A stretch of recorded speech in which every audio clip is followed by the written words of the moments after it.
Hello everyone, I'd like to talk today about a passage that I just got to in the book, The Science of Self-Realization by His Divine Grace A.C. Bhaktivedanta Prabhupada. And I'm on page 5, and I got to the bottom of page 5, and there's a passage I wish to discuss, wish to share my ideas on. And the passage reads, "Unfortunately, this body is anchored to mundane consciousness by 5 strong chains, which are attachment to the material body due to ignorance of spiritual facts, attachment to kinsmen due to bodily relations, attachment to the land of birth and to material possessions such as house, furniture, estates, property, business papers, etc., attachment to material science, which always remains mysterious for want of spiritual light, and number 5, attachment to religious forms and holy rituals without knowing the personality of Godhead or His devotees who make them holy." Now this passage really speaks to me, and it really harkens back to the Bhagavad Gita, as most things do in this book that I found. I've only reached page 5, but just skimming through it, even beyond those 5 pages, this really harkens back to the essence of the Bhagavad Gita.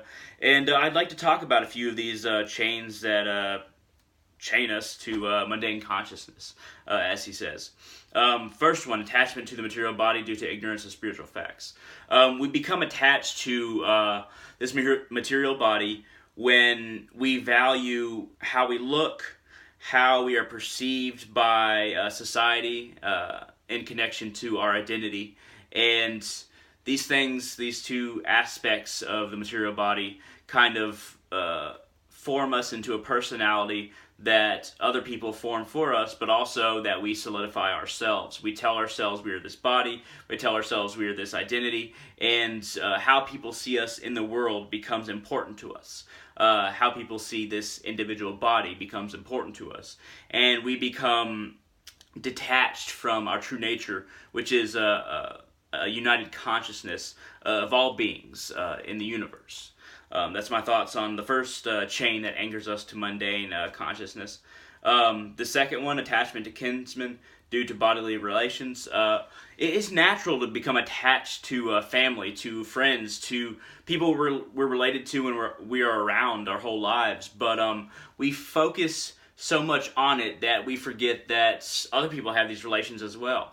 And that their relations to, even no matter how much we agree with them, no matter how much we hate them, everyone else has relations to friends and family. Everyone else has influences in their lives that influence them just as much as we've been influenced by the people around us. And we must take into account what their influences were when we're trying to regard their ignorance. A lot of time we believe somebody is evil or just incorrect and going to hell or something like that because of what they believe, but we have to realize that they have similar influences of what they grew up around. And we have to try to understand that so that we can really see them as people and how they got to where they are, so that we can come to an understanding that we are both human beings with very similar influences, very similar kinsmen in our relation to them. And in order to move beyond the idea that somebody is inherently bad or inherently wrong, we have to realize that they have the same relation to kinsmen as we do. Now let's go ahead and go to number 3, attachment to the land of birth and to material possessions such as house, furniture, estates, property, business papers, etc. Now, the country that we're born in, we're very attached to it because we've always lived here, for most of us. We've always felt an identity in it, and if our family is from a different country, we feel an identity to that a lot of the time, even if our family is living somewhere else at this time, even if we were born somewhere else. Sometimes we have a familial feeling for another land that we're related to. It's perfectly natural to have these feelings, and it makes sense because it goes back to our tribal beginnings. But when it comes right down to it, human beings are human beings no matter where they live, no matter where they're born, no matter who they grew up around, and no matter who they believe they are. Our kinship, in my opinion, should be first and foremost to us being human beings and trying to help other human beings manifest what they want in their lives. As long as it doesn't hurt anybody else, we should try to help everyone, no matter where they are around the globe, no matter how at odds their country is with ours. We should consider them human beings first and foremost, and people that should be helped just as much as our next door neighbor, and in my opinion. Now let's go ahead and go to number 4, but before we go to that, I'll go ahead and talk about number 3 in regards to our property. when we have a house, when we grew up in a house, when we owned something because we either paid for it or because our family had that land for a long time or had this property for a certain amount of time, we become attached, we become possessive, and we think, okay, this is mine, and everyone else has no right to whatever we have. But in truth, everyone and every piece of land is reliant on one another. We don't own anything without the acknowledgement of that ownership from other people. We don't really own anything in the ultimate sense, in that nothing can truly be owned as far as property, as far as land, because it's part of the same earth that we're all living on. That doesn't mean that anybody can just walk into your house and say, okay, well, I live here too. It just means that we shouldn't be so haughty in our possession of what we have. We should accept that it's a part of a grander whole, and that we wouldn't be able to have this without the societal acknowledgement of our possession. So we'll go ahead and go to number 4, attachment to material science, which always remains mysterious for want of spiritual light. And material science is very important. It's given us great strides, and you could say that it's the only science. But in Hinduism, we believe that there is spiritual science, not just material science. But material science is, of course, the science that we use to gauge the climate, and the science that we teach in school, the science that we use to measure things, the science that we use to create new technology. Modern technology is highly based on the scientific method, the new understanding of science, and of course, chemistry provides us with medicine, understanding of biology, helps the doctors that we have. The doctors operate based on the scientific method, etc., etc. I can go on and on.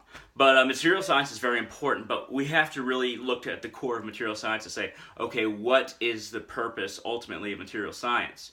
It's to further us, yes. It's to make our lives easier, yes.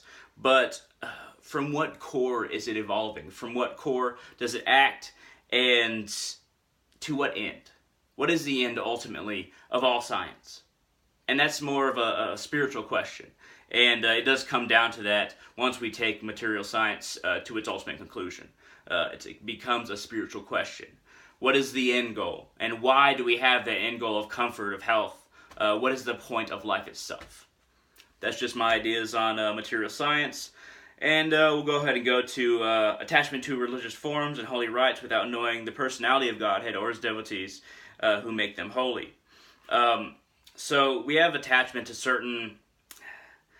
to our religious preferences, to our religious ideas of God, how we view God as looking, as acting, as what his essence is, and what our essence is in relation to God.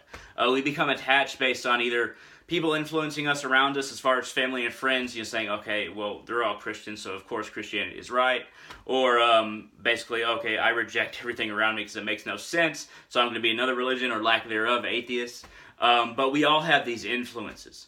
We all have these attachments to either certain religious forms or lack thereof because of the experiences we've had as individuals. So we have to truly look at what influences we're following and how they affect us and why we truly believe what we believe. Because we get attached to our beliefs, and sometimes they're not based on what is ultimately true. Sometimes they're based on emotional decisions, not based on intellectual decisions, true scrutiny of the facts.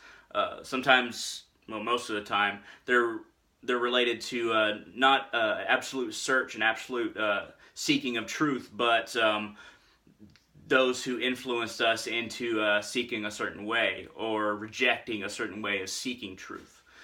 So we have to look at ourselves, and we have to decide, why we believe what we believe. And I talk about this a lot, and I've said this multiple times in this video. But it's very important. We have to analyze ourselves. Once we analyze ourselves, then we can make better decisions on how to seek truth in a pure nature, in a nature completely related to truth, and not related to the emotional influences and societal influences we have in our lives. But these have been basically 5 anchors that bring us down to a mundane consciousness, that bring us down to a level that is not our inherent nature as far as our soul and our spirit, in my opinion. And we are anchored to these attachments by our participation in them, by our lack of understanding of them. And once again, this book, it's on page 5 of The Science of Self-Realization by His Divine Grace A.C. Bhaktivedanta Swami Prabhupada. And I really hope that this video kind of made you think about attachment and what you're attached to, and why you're attached to whatever beliefs that you have, whatever property you have, and whatever society you're a part of. Or maybe even make you think about the rejection of the things that you find around you, and why you reject them or why you accept them. But I really hope y'all have a great day. If you have any questions about what I'm talking about, any comments, shoot them down there. I'd love a thumbs up if this video was interesting at all, and I will surely see you in the future.